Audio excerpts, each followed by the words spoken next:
Adviser તરીકે work કરતો હોઉં અને જનરલી ડે ટુ ડે એક્ટિવિટીમાં આપને ખ્યાલ હોય કે બધા એના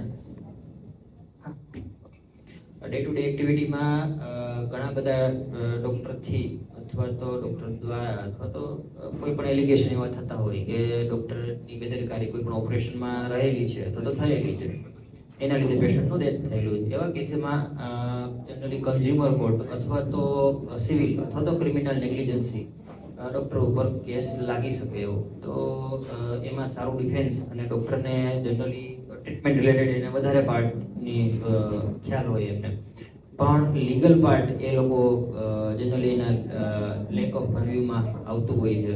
તો એનું સ્ટ્રેન્થન થાય અને હેલ્થ સિસ્ટમ એક સારી ઊંચાઈ ઉપર જાય એના મારા પ્રયત્નો હોય છે. આજના મારો આઈડિયા એ પણ એના રિલેટેડ જ છે, ડેડ બોડી રિલેટેડ. જનરલી બધાને ખ્યાલ હશે કે પોતાના ફેમિલીમાં કોઈ ઓલ્ડ એજ પર્સન હોય તો બાયપાસ સર્જરી પહેલાં કરાવતા. કોઈ પણ એક નળી બે નળી બ્લોક હોય હૃદયની તો એને છે યુએન મહેતામાં છાતી ઉપર ચેકો મૂકી અને નીચે સુધી ખોલી અને પછી નળીનું ટ્રાન્સપ્લાન્ટ કરે, કોઈ પગમાંથી નળી લઈને. પણ ત્યાર પછી રિસેન્ટ હમણાં સ્પ્રિંગ સ્ટેન્ટ મૂકે કે કોઈ પણ નળી એક નળી બે નળી બ્લોક હોય તો એમાં રોબોટિક સર્જરી, કોઈ એઆઈ ટેકનોલોજી છે, મશીન લર્નિંગ કહેવાય એને બધે. આ બધી વસ્તુનો ઉપયોગ કરી અને આપણે શરીરના કોઈ પણ ભાગમાંથી એક નાનકડા એવા છિદ્ર વડે શરીરના અંદરના ભાગમાં જઈ અને જે તે એનાટોમીનું રિકન્સ્ટ્રક્શન કરી અને રીડેવલપમેન્ટ કરે અને પેશન્ટની લાઈફ સુધરે. એનાથી ઘણા બધા ફાયદા થાય. જનરલી છે એ આપણે બધાને એટલો જ ખ્યાલ હોય કે સાહેબ ઇમ્પ્રેશન નહીં આવે, નાનકડા એવા છિદ્રમાંથી મારું કામ થઈ જશે. તો આ બધી વસ્તુ કઈ રીતે થાય, પોસિબલ કઈ રીતે થાય?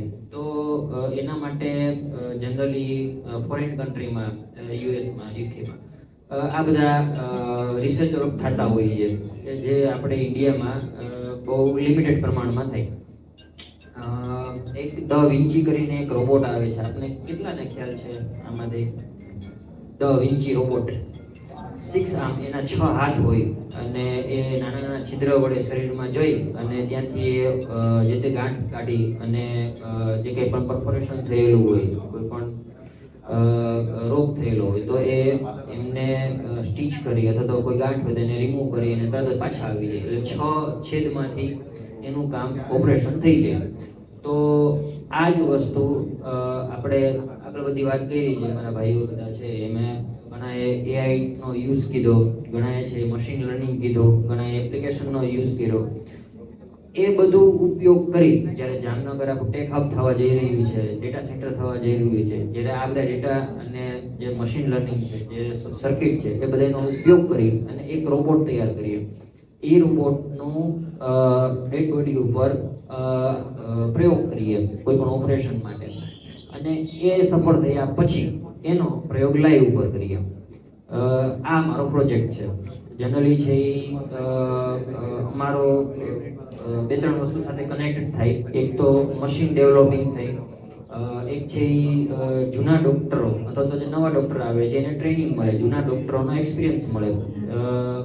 જે ધ વિન્ચી કરીને રોબોટ છે એની કિંમત અત્યારે 7 કરોડ રૂપિયા છે અને એ આપણે અહીંયા જો બનાવીએ ભારતમાં, ઘણા બધા આપણા મિત્રો હોય એનાથી બની શકે રોબોટ અને એનો ઉપયોગ ડેડ બોડીમાં કરીએ તો ઘણા બધા સારા પરિણામો મળી શકે.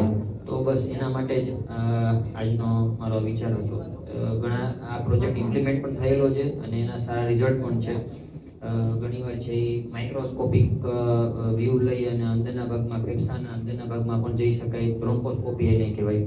એ રીતે છે એન્ડોસ્કોપી પણ છે. તો આ રીતે મગજના ભાગમાં, મગજના બેઝમાં, આપણું મગજ છે અને નીચેના બેઝ ઉપર સૌથી ક્રિટિકલ સિચ્યુએશન આવેલી હોય કે જેમાં ફરતી લોહીની નળીઓ હોય અને એમાંથી અંદર જવું, ફેમિલીમાં કોઈને એવો કેસ થયો હોય તો ત્યાં અંદર જવું થોડુંક બહુ અઘરું છે. તો આવા કેસમાં આપણો રોબોટનો ઉપયોગ કરી અને કરી શકાય. Okay, thank you very much. Thank you sir for giving me opportunity to present my thoughts. ઘણી વખત તમને થાય કટ કેમ કરાવે છે અપમાન, કારણ કે સ્પીચ જ્યારે તમે આપવા જશો ને 3 મિનિટ આપે, you have to explain in 3 minute your business.